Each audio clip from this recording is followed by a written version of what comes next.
Hey, what's up? It's Lil Noodle Boy here with a review of the new sophomore album, Whole Lotta Red by Playboi Carti. Whole Lotta Red is Playboi Carti's third major project and was long awaited ever since the release of DYIN. Gaslighting tweet after tweet, the fans have remained loyal to Carti, and now he has finally delivered after wait even longer than the one for Eternal Take by Lil Uzi Vert. Even through all of the leaks, Carti has managed to deliver a very high amount of original content with 24 tracks and a runtime spanning over an hour. The release of the album was surrounded by a vampire aesthetic, complemented by the album cover, Carti's Twitter, and the way that he dressed in his Instagram fit pics. Many people were concerned that Carti would deliver an album made entirely out of the baby voice that he had started developing on certain songs like Kid Cudi, and Molly, and some of the tracks of DYIN like Flatbed Freestyle and Rip Fredo. The result was something that not many had anticipated. It's very diverse, more than I had anticipated. The first thing to note about this album is the surprising lack of features, with only Kanye, Kid Cudi, and Future making guest appearances on the album.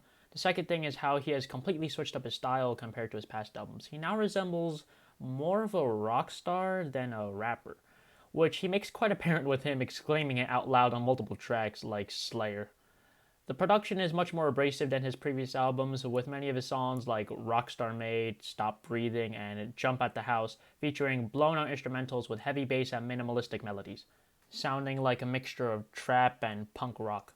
On this kind of song, Carti employs a very raspy and aggressive vocal style, which is very off-putting to people who expected him to sound like he did on earlier leaks and albums. These songs were very clearly made for the purpose of going crazy during live performances, and I say that it fulfills that purpose pretty clearly. Many of the others, like BENO, Place, and Sky, have very poppy instrumentals where he makes his voice sound more similar to his signature baby voice, although it is noticeably more raspy than his past works.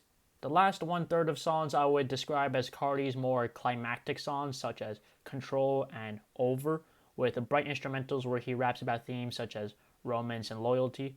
What I feel like people don't give this album enough credit for is how aesthetically tight it is. The album does stay faithful to the vampire aesthetic, with the use of an organ on Vamp Anthem, the repeated vampire references.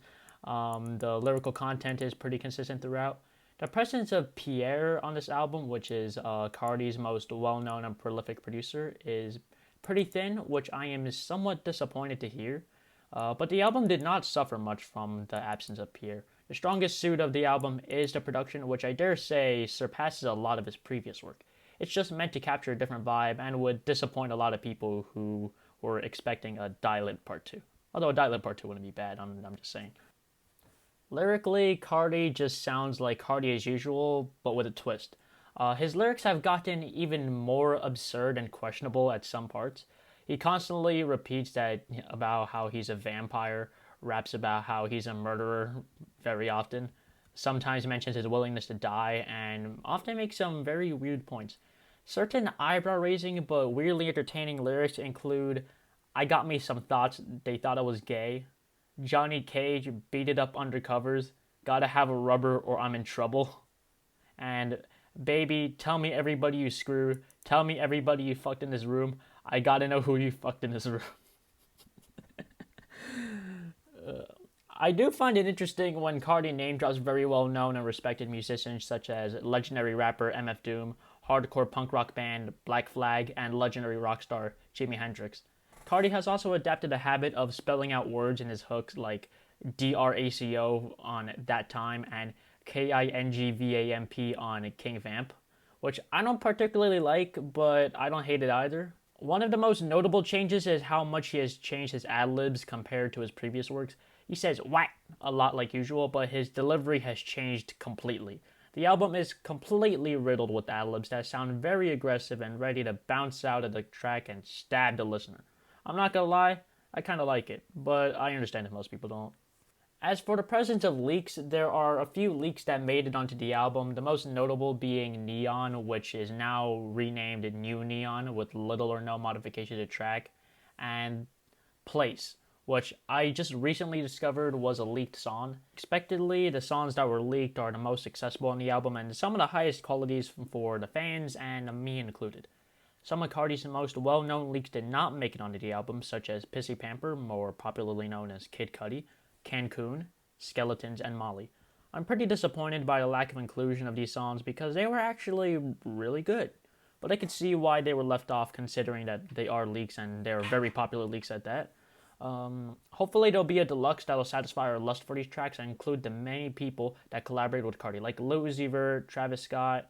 They're just not on the album. I wanted to hear them. We all wanted to hear them. Overall, I feel that this album has some pretty solid bops that'll go hard when you just want to headbang and lose some brain cells, and some quality vibes for when you're just chilling. But there are some pretty blatant misses. The track TNX with Future on it features some of Carti's highest pitch performance yet, which, if you can guess, is not enjoyable for me. And Future follows Carti's example and does not pull through to save the song at all.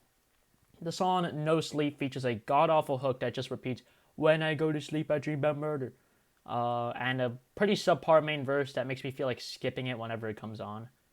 The album does have some highlights such as New Neon, Over, Feel Like Dying, Stop Breathing, and Rockstar Made that do make me feel like turning up and just having a good time. I truly believe that this album will grow on people as time passes. People said that Die was trash when it came out, and now it's hailed as a great trap album. The album sounded pretty iffy to me on the first listen, but it's already grown on me after my third listen, and I expect that it will increase in stature even further. I am feeling a strong 6 to a light 7.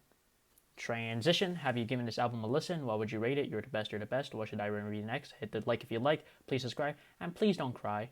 Hit the bell as well when you sub. And yeah, that's it. Lil Noodle Boy, Playboi Carti, Whole Lotta Red, forever.